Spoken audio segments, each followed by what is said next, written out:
خو زه تاسو ته یو د صحابي خبره کوم. ابو جندل رضی الله تعالی عنہ یو صحابي دی، وایي دی چې کلمه وویله اسلام یې قبول کړ، وایي پلار ته پته ولګېده، پلار به په چوکو باندې راګیر کړو، حتی تر دې موړې او تغمې به یې پرې ودرولې، په زنځیرانو کې قید کړو.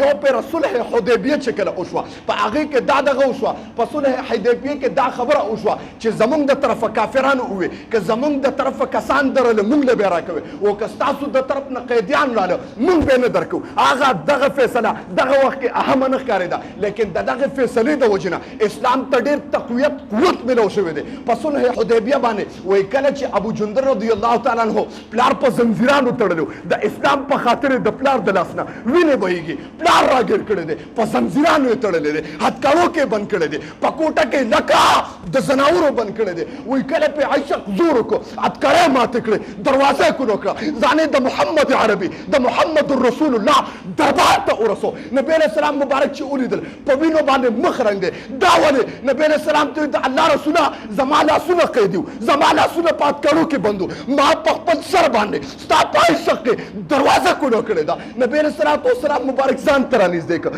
سینې ته یې رانږدې کړه، نبوت والے غېږ ته یې نږدې کړه. دی کې ابو سفیان راغی، وایي تا ته وایي چې پیغمبره تا سره دا وعده شوی وه، تا سره دا عهد شوی چې زمونږ د طرف نه قیدي راغې راکوئ. وایي هغه جندر رضی الله تعالی عنه ته نبی علیه السلام مبارک وایي ځه. نبی علیه السلام ورته وایي ځه د الله رسوله ما خو پلار پرېښی دی، د الله رسوله ما هتکړی بېړه شلولې دي، ما ستا تړې نبوت ته ځان نه رسولې. نبی علیه السلام مبارک وایي ما واده دي د سره داسې کړې ده چې ته ځان ورسوه. دغه صحابي دی چې ورته یې حواله کړ، د هتکړو نه بیا ونیوه. پلار ورته وایي آسیا او جندله تا د هغه پیغمبر دپاره نن زما بیړۍ وشلولې، زما واده دې ماته کړه، او چې هغه پیغمبر ته نن رارسخت کړې. هغه صحابي ورته وایي قسم دی اول خو زه ستا قیدي یم، ستا په قید کې یم، نن زه د محمد عربي د محمد رسول الله د حکم قیدي یم، او تر قیامت د سبا پورې م ټول څوک سره سبحان الله وویل.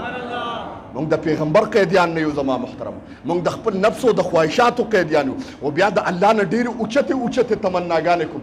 یاره جي الله را سره د رحم معامله ولې نه کوي؟ زه وایم ته د رحم قابل خپل نفس ګریوان کونه که پکې تماشه وکړه. الله زه د رحم قابل یم که نه؟ زما ګناهونه څومره دي، زما نیکۍ په ګناهونو باندې باري دي که نه؟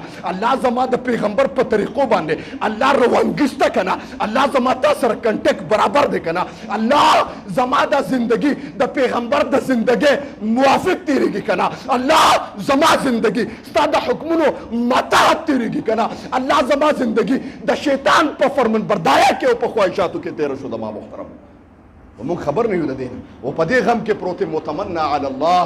گویا مونږ ګناهونه برپور کړو، زما لاس ګناه کوي، زما سترګې برپور ګناه کوي، زما غوږونه ګناه کوي، ژبه مې د ګناه نه خالي کېږي، او گویا زما هر جز هر اندام هر عضو په ګناه باندې برپور ده.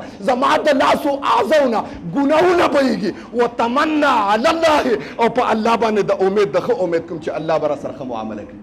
زه اکثر دا خبره کوم، قسم دی زمونږ قوم ګورئ د کاڼو قابل دی، دا د شکرونه وباسي. زمونږ قوم د لپې لپې خورې خولو ته واچي، الله زمونږ اعمال داسې کمزوري، بیا هم ستا مونږ سره د رحم معامله ده. د رزق را باندې باران دی زما محترمو، د نعمتونو را باندې باران دی، لیکن مونږ ډېر بې قدره او ناشکره یو.